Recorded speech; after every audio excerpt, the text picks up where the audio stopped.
pick up that conversation. Yeah, so we found out you don't drink, and there's I'm not a good against reason. drinking in any way. Yeah. But those who want that buzz, want that high, where else can they get it? What do you suggest?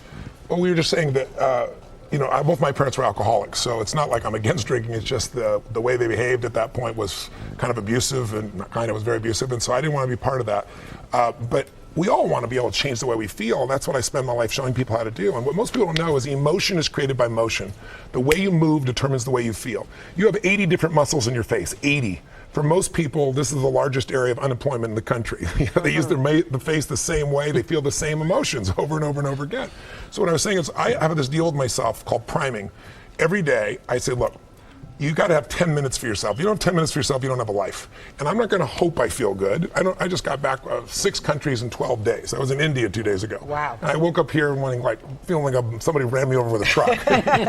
But you got yourself psyched up. But the way I did it is I do this process. And it's 10 minutes. I put some music on. I do this massive change in my breathing, so it radically changes the way I feel.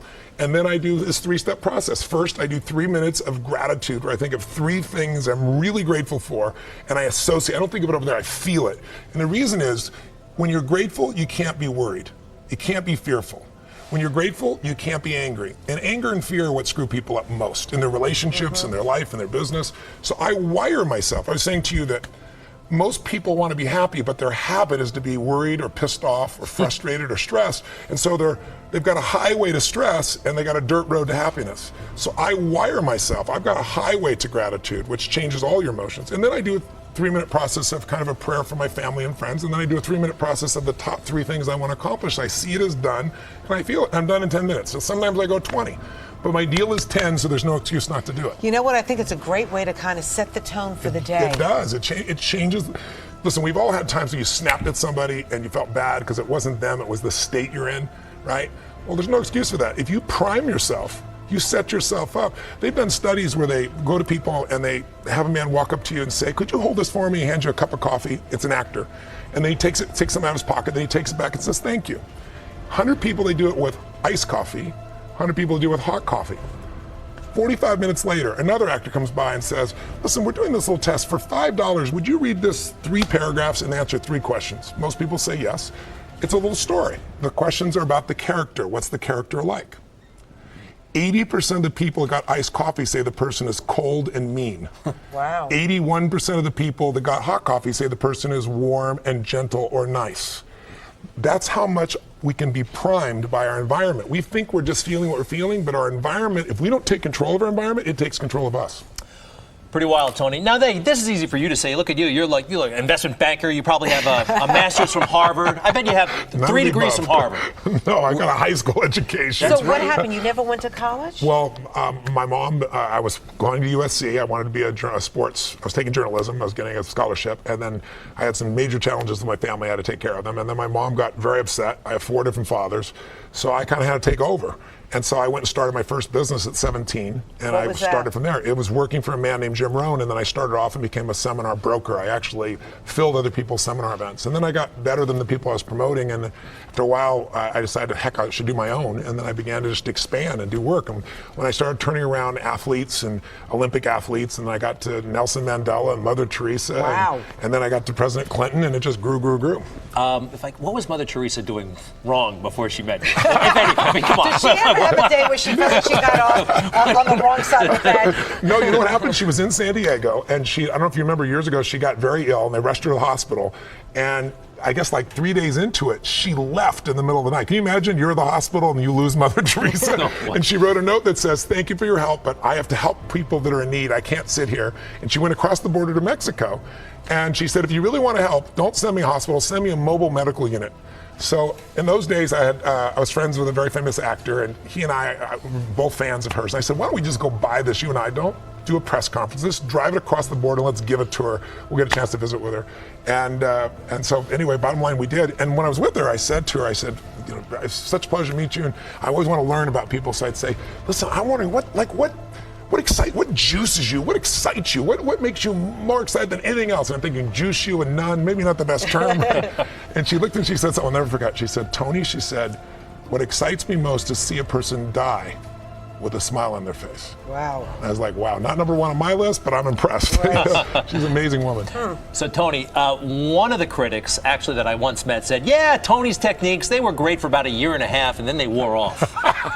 What do you say to that, folks? It's real simple. If you don't work out, you don't get a muscle, right? So I always tell people there's a daily practice like priming. If you don't do that, if you get up and you just have no discipline whatsoever, you get no value of anything. Diets don't work when you don't do them. Exercise doesn't work when you don't do them. But most of the people have some experiences that they want to shift. And once you shift those things, your whole life changes. But life is constant growth. My life isn't here because I went to one seminar one time and now my life is fit for life. I work out, I train my mind, I train my body, and it becomes a lifestyle. It's not just like you're depending upon somebody else. I'm not here to become somebody's guru. I'm not here to give them a gift. I'm here for them to open up their own gifts. And that's really what my work has been. So, okay, I know you're priming yourself every day. Does it every now and then, do you get hit by depression? Are you upset, anxious? I get frustrated, I get angry, I get all those things. I just don't stay there. I mean, I used to be there for a month or two. I used to live in depression. I was 38 pounds heavier than I am now. I lost everything. I moved into a little 400 square foot bachelor apartment in Venice, California, feeling sorry for myself. But I got so near the end where you think life has no meaning, it scared the hell out of me, and I developed tools, and I've never gone back there. I mean, have I gotten pissed or angry? Of course. People all think, you're not happy all the time, are you? No, I'm not happy all the time.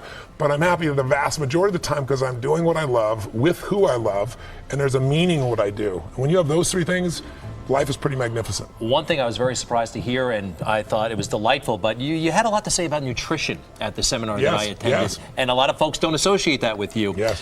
What do you eat? Well, I'm no longer a vegan. I was a vegan for about 15, 18 years. So I eat fish and I eat vegetables, but I'm a boring diet. Now my wife, when I first met her, she liked wheatgrass, and she was a phlebotomist, a nutritionist, and I thought this is going to be the greatest thing in the world. I went to lunch with her, and afterwards we had this great clean meal, and she had a hot fudge sundae. I said, "What the hell are you doing?" She was living, you jerk. So she loosened me up. She has this zigzag. We zig, and then she zags and has that. And so I'm a much more balanced than I was, but I'm still, I'm stronger than I've been when I can lift at 55 years old than when I was 27. Right? I can run faster. I feel stronger. There are limits to what you can do as you age, but thus far I haven't hit that limit yet. My event, as you know, I go on stage. I do 18 to 20 miles on the first day, and I do 26 miles. I'm on from 8 in the morning to 1 a.m. with a 1 hour break, and people can vote with their feet. Oprah says to me, Tony, she's, I love you, but I can't sit anywhere for 2 hours. And then she's standing on a couch at the end on camera going, this is one of the greatest experiences in my life. Usher, same thing. He goes, Tony, I can't go anywhere for a day. And 4 days later, he's like, this is incredible. What do you do? You have people doing calisthenics in your show? Or? No, what it is I don't have people sitting still, right? It's like, remember I said emotion comes from motion?